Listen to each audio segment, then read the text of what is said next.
We're now live with the March 10th, 2020 edition of the OpenJS Foundation standards team. We've got 6 people on the call, and we've got not the largest agenda in the world, but enough of an agenda that we should be busy for a little bit. So I think that we've got a couple smaller things we can get through first, and then I think we should follow through on the charter, the topic that we have for chartering the standards team. The first issue that we have is participation in the Unicode message format working group. This is issue number 64. So the request has gone to the CPC for this, who have in turn made the request to the board. My understanding, or actually Robin's on the call. Robin, do you have an update for us on that? Sure, I have an update. We ran it through our OpenJS Foundation legal team who approved it. So we filled out the application. It's with the consortium, and we're just waiting for the final approval, and then we'll be ready to communicate. Amazing. Thank you, Robin. Yeah. I think with that being said, does anyone object to us removing the agenda label from this and we can add it back when there's more news? Nope. Great, thank you very much. And then, Robin, while we're on the topic, and we don't have an agenda topic about this one, but do you have an update on the application for the OSI? I don't have an update. I'll have to go back and double check. Okay. See the status on that. The last time I talked to Brian, I think it was a similar status. We had applied and we're waiting for a response. Yeah, that's what I was expecting too, but yeah, the time has lapsed, so I will double check. Yeah, the reason this one would be important is the elections are open right now for affiliate members. And so if we were approved, I think we would be able to vote in that election, but it's really tight. And I think we should maybe just assume we won't be able to. Okay. With that said, you know, I am under the impression that once we are accepted as an affiliate, we will need to choose a delegate from our foundation to be a representative at the OSI. So, you know, that will be something that will be good for us to revisit, you know, when we get to that point, assuming that we do. I'll check in with my friends at OSI as well. They're good folks, so I'll find out from them as well what the status is. Thank you so much, Robin. Yep. Great. So the next thing that we have on the agenda is standards related travel budget clarification. This is issue number 6. And this was opened by Jory. The issue goes, as the JS Foundation, the board provides a budget to send reps to TC39 and W3C meetings. We need clarity as to whether this budget continues for H2 2019 or whether, so I think this may actually be stale. That's stale. Yeah, I think we have moved past this from other conversations because we've kind of, I think, collectively adopted the understanding that we will be working with the existing travel fund, and that we're not, you know, really going to be requesting an additional budget or fund for ourselves to manage, but rather supporting travel fund applications for those who are going to be doing standards related activities. Exactly. So in the same way that projects may chime in to vouch that, you know, someone needs to travel or it's important to travel, we would be the group that would kind of vouch for the expense of standards related travel, but it would still be up to the CPC to eventually approve that travel request. That's right. Like we can assert, yes, this is a valid request from somebody who's been, you know, anointed to go to TC39, for example, but we are not going to be the approvers. Yeah, and I think, and you can correct me if I'm wrong, that the best course of action here would probably be to remove the label from this issue, to move forward with the plan as it's currently documented, and if it seems to introduce unnecessary friction, kind of revisit it at that point in time.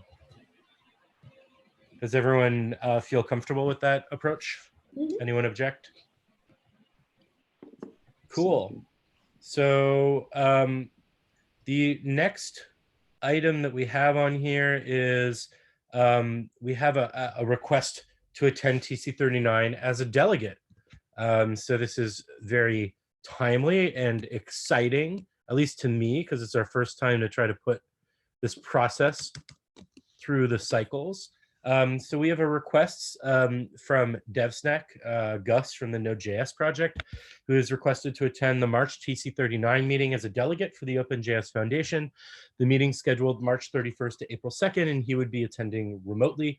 The goal of this attendance is to advance the import meta proposal to stage 4, which is a joint effort with me. And I can confirm that the two of us are working on this together.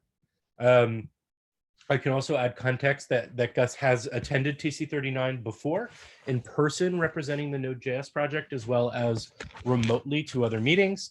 One of the things that I think is particularly nice about the way that Gus has done this is that, you know, as he is technically onboarded into all the delegate channels right now, he didn't really need to ask us for permission to do this. He could have just shown up and probably no one really would have known.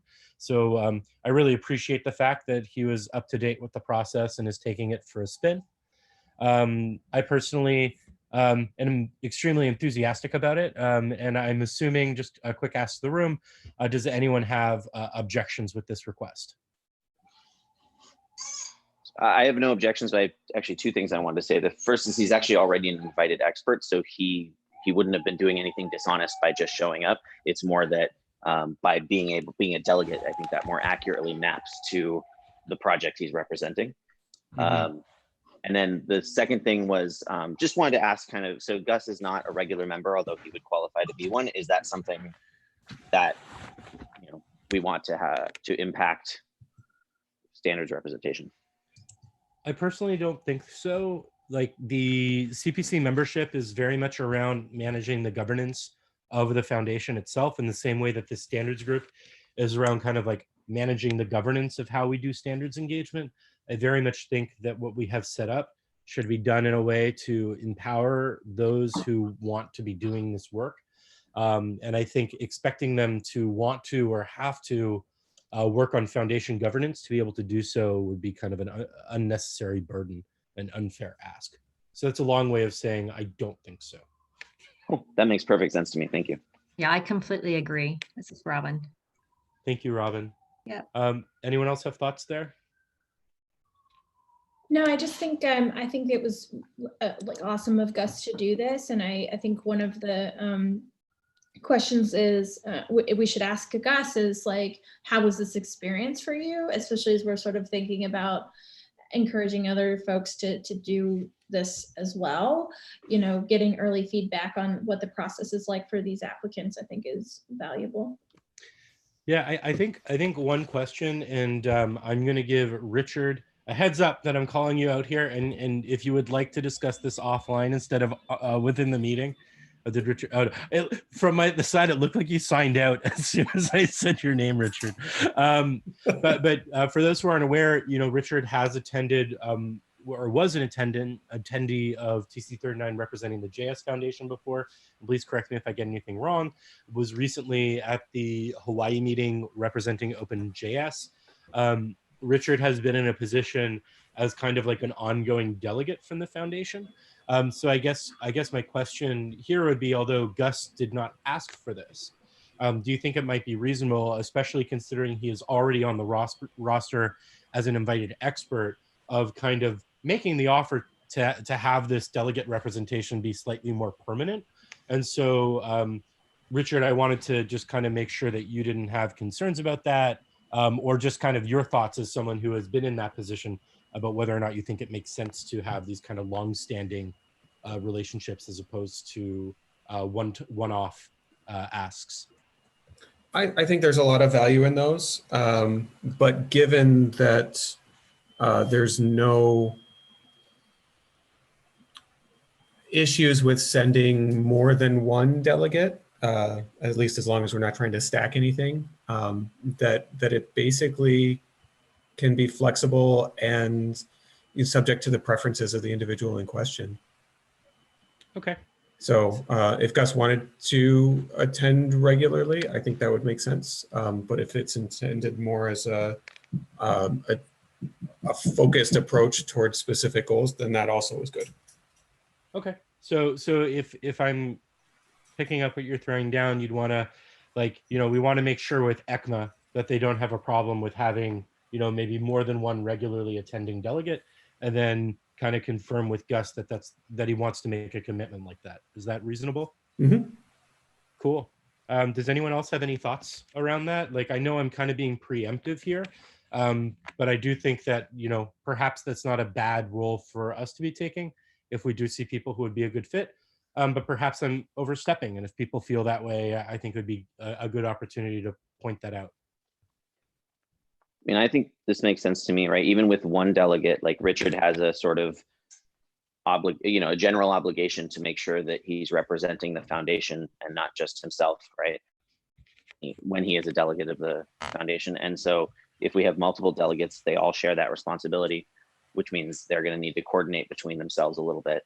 And as long as folks are willing to do that, I don't see any reason why we shouldn't want multiple delegates, right? Like reducing buzz factor and increasing representation and so on. And Gus has been a TC39 participant like for a number of years on multiple proposals. So, he seems a good fit for that. It may raise questions if we have more than one person vying for travel funds for the same event, but that seems like the sort of thing we'd want to deal with case by case. Yeah, that makes a ton of sense to me.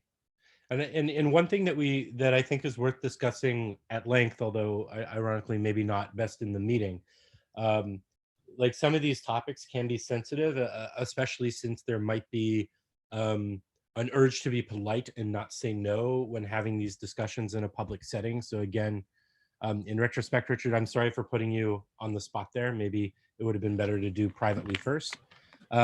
But I do think that there's room right now for us to kind of explore the governance that we have documented here, to see if we do want to have, part of the process be kind of like a private discussion or private communication before kind of bringing the findings or discussion to the meeting. So I think that's something that would be, a good action item to take up from a governance perspective.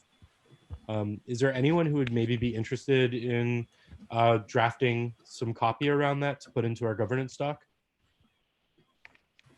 I don't think I have the capacity for that right now, but I do want to affirm that I think your approach was good of default to transparency, but allow for the privacy as appropriate.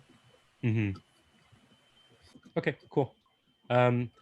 Since no one is jumping at it, I will try to get to it, but similar to some other governance stuff that's been kind of in limbo, I won't be able to prioritize it right now. So if anyone else wants to pick it up, don't feel like you can't, because I said that I would help with it.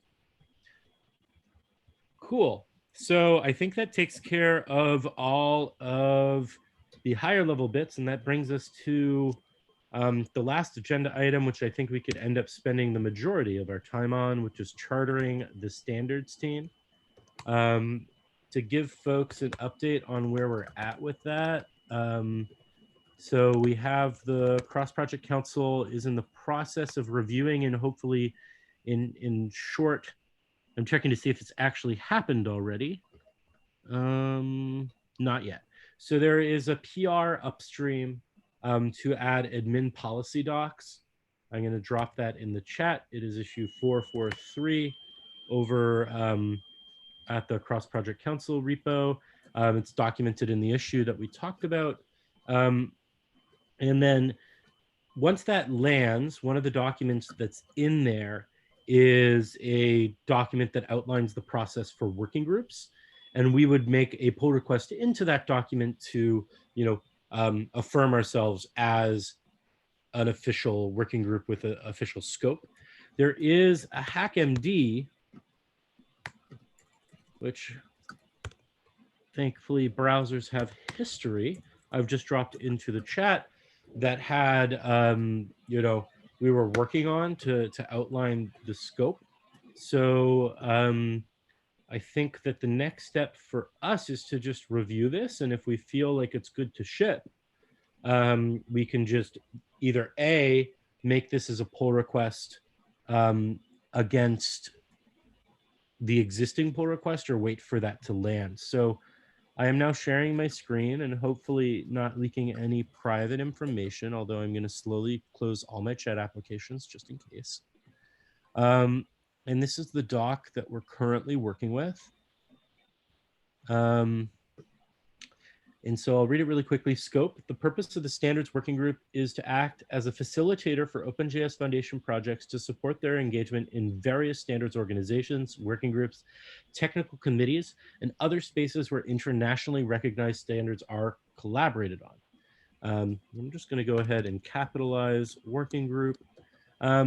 There is an alternative copy that we have, is the standards working group helps the OpenJS Foundation projects navigate technical standards, organizations, and process. Do folks have a preference between the first paragraph and the second sentence as far as kind of like the alternative wording there was just my attempt to get to shorten it as much as possible. So I don't have a strong preference. I just wanted to see if we, like just see if we could make it shorter. Mm-hmm. Folks have a preference? I mean, the shorter one seems like a better headline, but it seems like this document will be more useful as a reference, like a definition reference. So I think I have a light preference for the first paragraph. Same with me. I particularly like the starting off with the facilitator term included. Okay, so does anyone object to removing the alternative wording and sticking to the first paragraph? No objection from me. No Okay. objection. We got some chat here, +1. Okay, and then responsibilities include approving OpenJS Foundation project contributors to attend meetings held by standards organizations, make OpenJS Foundation project contributors aware of developments and relevant standards, help, and we probably should just be consistent here if we're going to be verbose, help OpenJS Foundation projects formulate a standards strategy, facilitate when different projects' needs conflict, support new contributors to standard making activities, mentor project contributors who are unfamiliar with standard making processes, and make recommendations to the cross-project council regarding standard organization membership. There's a bit of inconsistency in here, so I'm just going to remove all of those, although if anyone else has a preference for how you handle lists, I do not have a strong opinion. Does anyone object to any of the things that are currently in the responsibilities list here?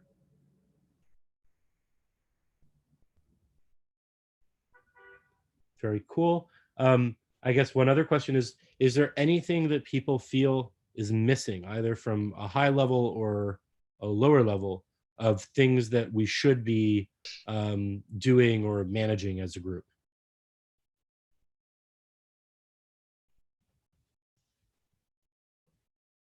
How would a travel fund request be work into here? Is it mainly just that the output of the committee, the people we've recommended, might be asking for it, or is it that our committee would be somewhat involved in, or our working group, excuse me, would be somewhat involved in that approval process? So I guess something that we could include also would be supporting OpenJS Foundation project contributors in attending meetings. But that kind of seems like, I guess we could say approving and supporting.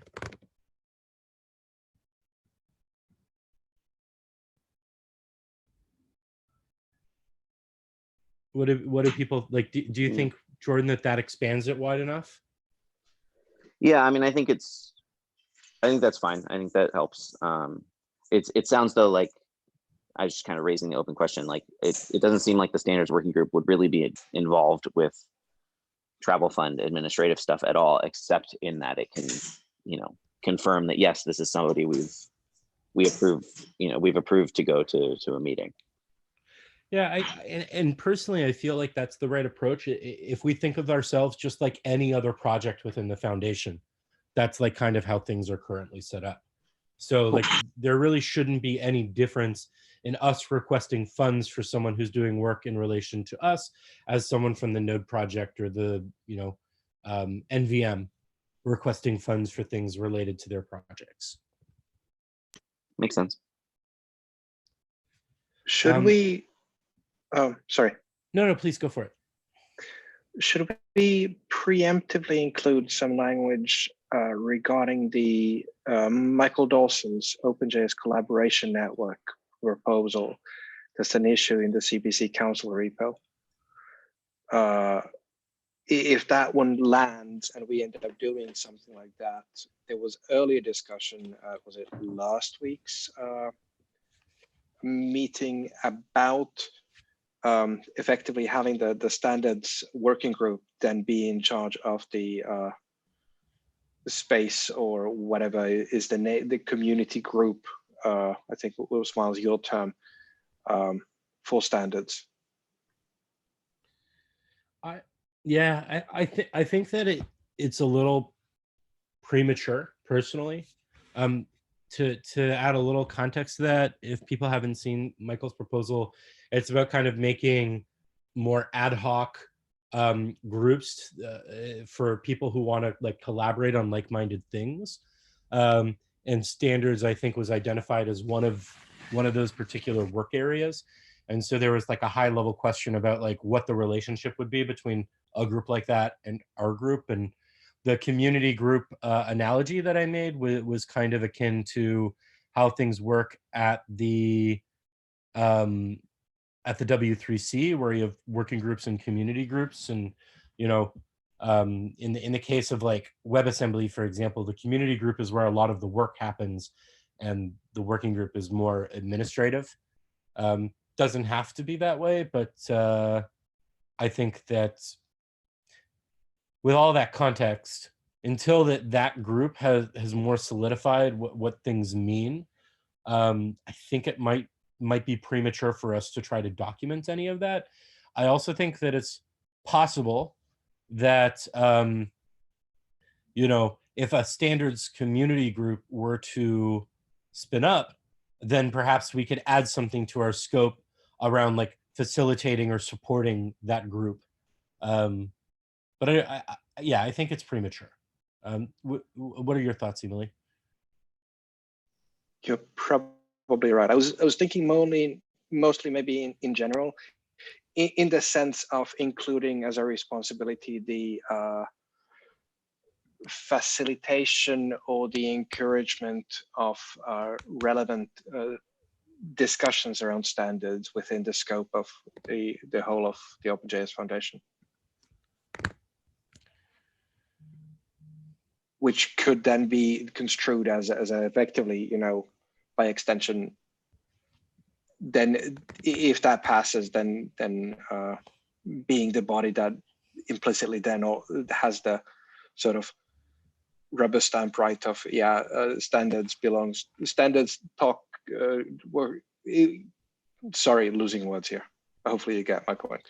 Yeah, I guess maybe then a good litmus test we could take right now is like, would anyone in this group be concerned about us having affiliation with like, a more active group that's focused on like direct engagement?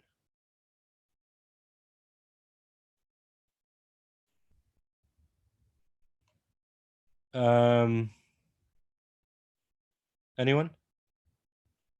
Can you clarify, because sometimes organizations on direct engagement don't always agree. So how could you represent a neutral organization if your members don't agree on a specific direct engagement?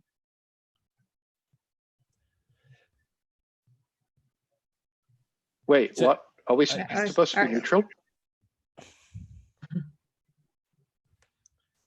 I think maybe you have to be clear when you're representing the entire foundation. versus when you're not. Yeah. So I think we've had this discussion before that multiple of us wear many hats, and it's okay to go and speak as a person or as a representative of your particular project. You just have to be very clear that that's what you're doing. Yeah, I think with that in mind, Robin, I don't think that's actually even necessarily too different than organizations themselves. At Google, we end up having a pre-meeting before TC39 because we have so many people going representing different parts of the company. And we try as much as possible if we do have multiple delegates. Well, like we always have many delegates going, so we kind of have like a regular meeting before. But I do think like in the case of this is like, let's say Gus and Richard are both going to TC39. I think it would be relevant, and part of what we're saying is the scope of this group, where it says facilitate when different projects needs conflict, to ensure that like the space has been made for Gus and Richard to be on the same page, and if they disagree, at least like even have an agreement about how they will disagree, which I think is absolutely fine in these spaces. You know, I'm even a champion on projects where me and the other champions on the proposals don't agree on the proposal that we're working on together. So I think as long as it's done in like a cordial and thoughtful way, it's absolutely fine for there to be a difference of opinions. And I think what would then come back is like, if we did send folks somewhere and that organization like kind of came back to us and was like, wow, that was super unprofessional, and like that can't happen again, then that would fall on this group as we are claiming responsibility for facilitating that. So another point of those I've seen in the past at TC39 in particular, where the delegates from a single company disagreed, but they actually talked about it beforehand and did not offer that disagreement to the wider group. They presented as if it were a united front when it was not. And that's actually not worked out super well in my experience. So I think it's very valuable and critical that those sorts of disagreements be voiced, of course, in a cordial and professional manner, but like, so that the wider group has the opportunity to consider all the trade-offs. Right, it has to be open and transparent. Right. But it is complicated, I think, when you're representing such a broad organization like OpenJS Foundation. So that's where the facilitation, you know, as opposed to perhaps an advocacy, becomes a little complicated.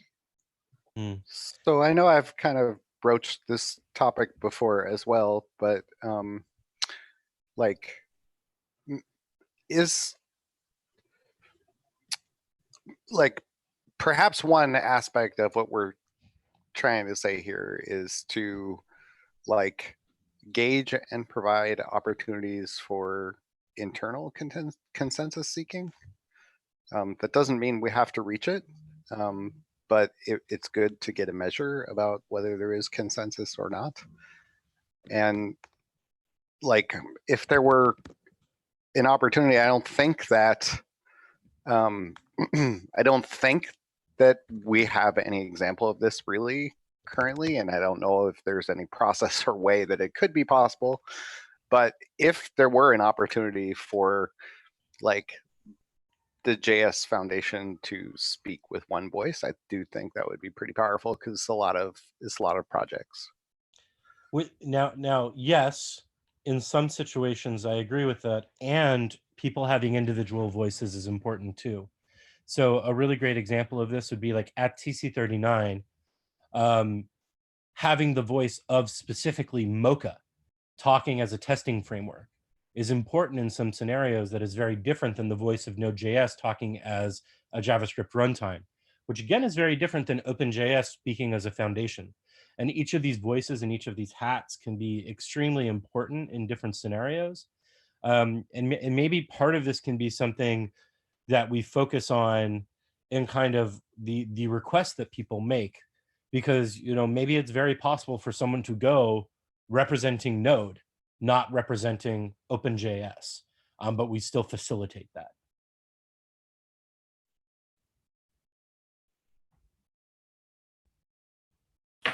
Do we have any thoughts on the mechanism that would utilize? Is that like invited expert of OpenJS, or? I don't see it too differently than like delegates from different parts of a company. So like Google has delegates coming from AMP and delegates coming from cloud. And the representation from cloud makes more sense in a runtimes conversation. And like the representation from Chrome makes sense to represent browser voices. Like I don't see them as that distinctive. Okay. So the thought would be that OpenJS sends multiple delegates, one specifically representing one set of concerns and others representing different concerns. I think could, and I think that's the purpose of the sort of meeting that Miles is talking about, right? Like I think that can work too. I mean, that's. Yeah, I think it's yes to all of the above. I mean, I think it is so situational here, and I think making slightly more formal opportunities to meet and discuss, which may be, to Emily's original point, like a good use of one of these community type groups. But I guess kind of like stepping back, like we can try to create as much structure as we want, but when people show up to these meetings and are discussing things and they wear multiple hats, there's nothing that stops them from like speaking from or representing the point of those hats, you know, as long as they're making them explicit. So like I go to TC39 as a Google delegate, but will speak from the viewpoint of someone who works on Node.js, and sometimes even more specifically, someone who works on Node.js and ESM in Node.js. And sometimes even more specifically, as someone who does all the above and believes that Node should have more like web compatible API surface, which the Node project itself doesn't have complete consensus on. And for me, the way I've balanced that is by, you know, being really clear about the position in which I'm representing, and also being clear about the fact that I am not the sole representative and voice of that, but can speak to a constituency in which I know I am not the only one who shares that opinion. So, you know, I think that in some scenarios, and in a vacuum, you know, we could claim to speak for the entirety of our constituency, but at the same time, the nuance of some of these discussions and some of the specifics really can't avoid getting into like the very, very specific hat that you wear when you're implementing. I think that's fabulous. I find myself in violent agreement. That's against my no violence clause. only peaceful agreements are allowed here. Sorry. Robin, did that answer your question or make more questions? I think speaking with multiple hats, if that's been your experience, and you all have more experience than I do. My experience is, you know, is from the Microsoft days where people are advocating on behalf of, you know, implementations and product. So it does get a little complex. I just want to be sensitive and make sure that we're not overstepping. But even in that, it depends on what you mean, because like, so for I can say that in W3C, Michael Champion was Microsoft's W3C rep, and he would very frequently audibly change hats during the conversation. So I think it's yeah, it probably is more the norm when you're working for Microsoft to represent a specific viewpoint, but but I think it's pretty common to the hat switching. Okay. That. Yeah. I think with that being said, though, maybe like something that isn't on here, let me see if it is, like maybe there's an education angle here that like, because we're just talking about making them aware of development standards, help projects formulate a standard strategy is on there. Support new contributors to mentor project contributors who are unfamiliar with the standards making process. So I kind of feel like between those various points that we have on there, although maybe we should kind of couple them a little bit closer. So like mentor and support could maybe be here after strategy instead of maybe just throw the one at the bottom, because like facilitating conflict should maybe be, you know, the final thing that we worry about, hoping that we don't have too much of it. Should there be something in there that's about like education? Well, that's specifically about OpenJSF. Like, I mean, it's not just how to participate in standards, right? It's like how to participate through OpenJSF. Like, there's another aspect of that I think is these things that we're talking about, right? Like, it's You don't have the delegate piece mentioned. This, the way the bullets, it sound like you are just an advisory body.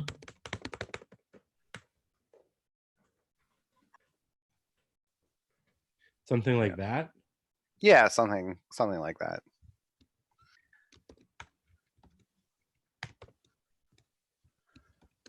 Robin, do you think that that captures your thought, ensuring that OpenJS representatives are aware of the responsibility of being a delegate of the foundation?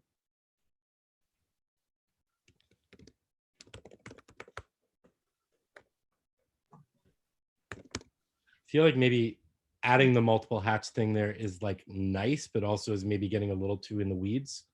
Yeah. I think maybe related is that their representative is both aware of the responsibility from the foundation, is also aware of that particular entity's rules, right? Like, because ECMA has different rules than. Good point. Good point. Is this covered in Sendiel's doc?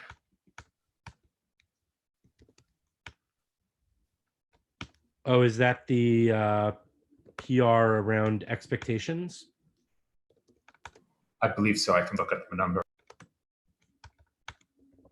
Yeah, I guess one thing that's worth keeping in mind here is like this scope document will live inside of the cross-project council repo, not inside of the standards repo.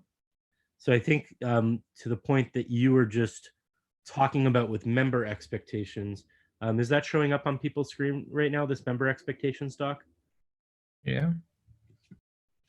So all participants in the OpenJS Foundation projects and groups must follow a code of conduct that are further expected of members. It's understood that representatives form opinions based on their needs of their employees, their personal projects, while representing the standards working group. However, they should decide, discuss, promote based on the interest of the standards working group. This is, if there is a conflict due to personal or company specific projects, then the representative should be explicit about the hat that they're wearing while deciding, discussing, promoting the project. Since many members are often a part of one or more projects in the foundation, feel free to discuss it with members if there is a potential conflict while representing. The representative can raise an issue and discuss them during the standards team meeting. If a representative has an objection or dissent, they should express it as early as possible to ensure there's ample time to discuss and reach consensus before representing standards working group.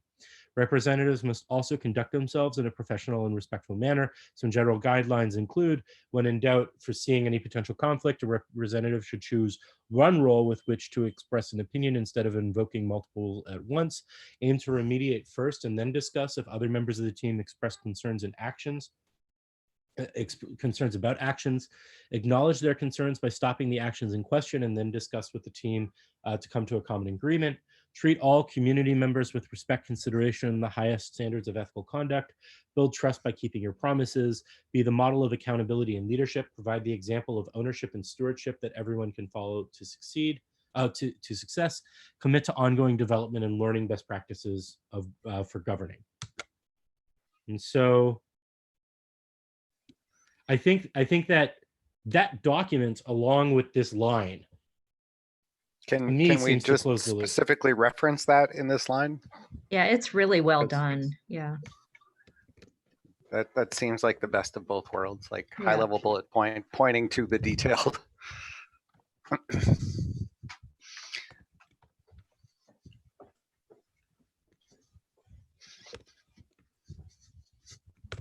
There. Perfect.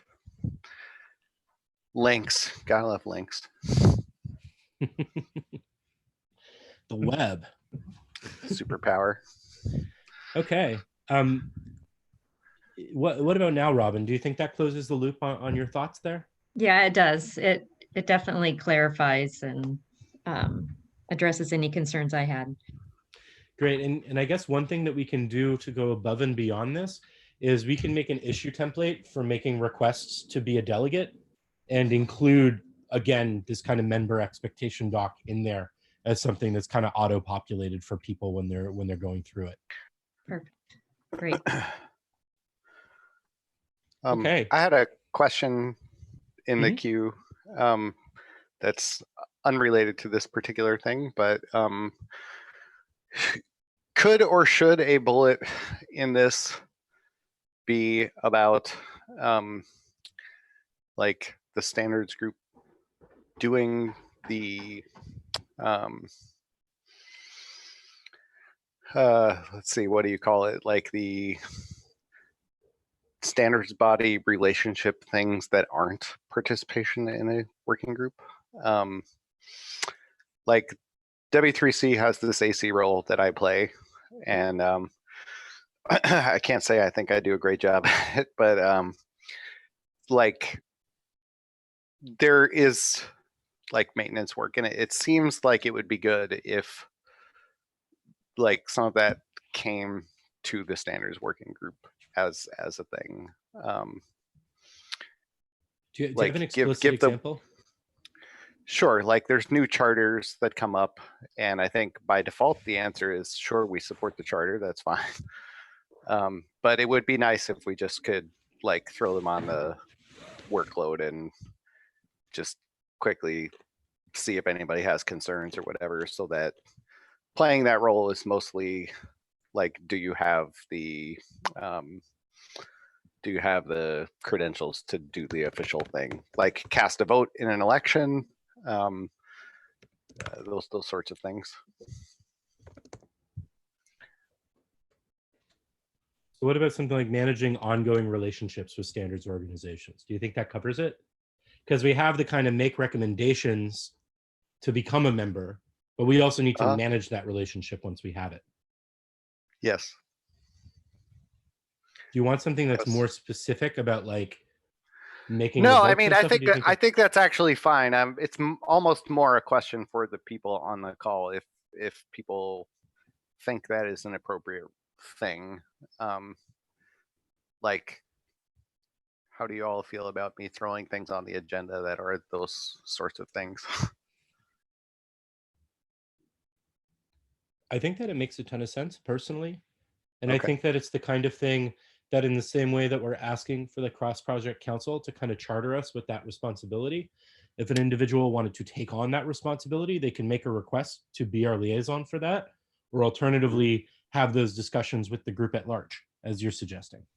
So okay. I think that like at least this line in the CPC gives us the oversight to make that decision, and we can kind of, I guess, draft governance and figure out what it means to manage that on a case-by-case basis as we move forward. Sure.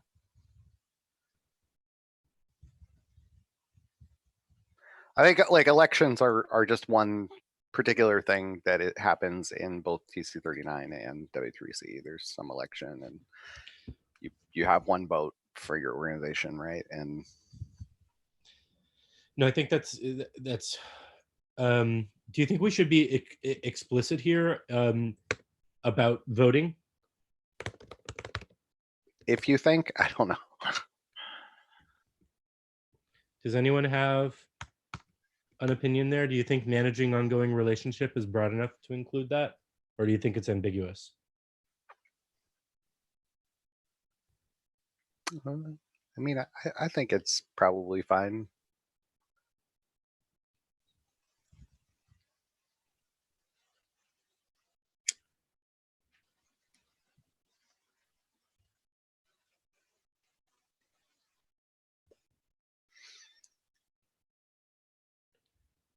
Okay, I will take the silence as approval.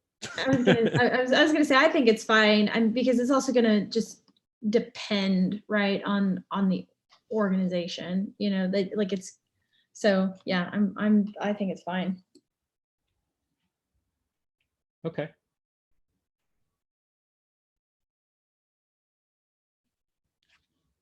So great. I guess at this point, does anyone object to the copy from this document being put into the issue with the intention of upstreaming it to the cross-project council repo when it's ready?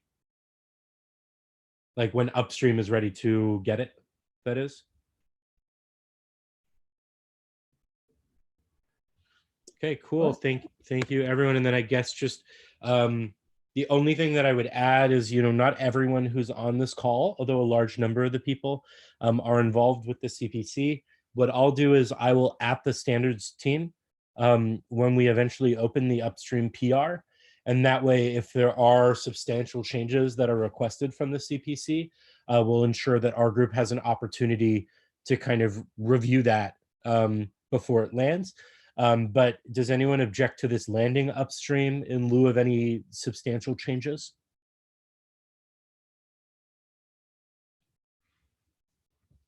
Okay, very cool. Jory, I think, do you have any final thoughts or bits to add to the meeting before we call it?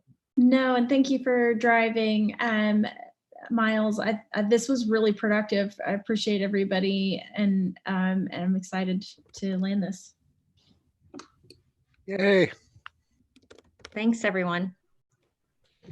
So I'm gonna go ahead and remove the label for the standards agenda for this for now. I'll keep it on the cross-project council agenda, and then, you know, we'll add it back if there's an update to be made to the team aside from just letting you know that it landed.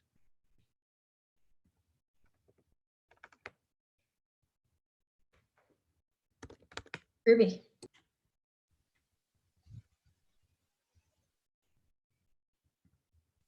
So we got 3 minutes left, and I think everyone can get 3 minutes back. How does that sound? Woo. Any objections?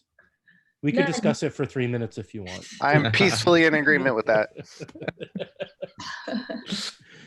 Well, thanks everyone. As always, maybe soon we'll be able to stop talking about governance and talk about governance. Okay, bye. Okay. Take care. See ya. Bye. See ya. Bye, everyone. Bye bye.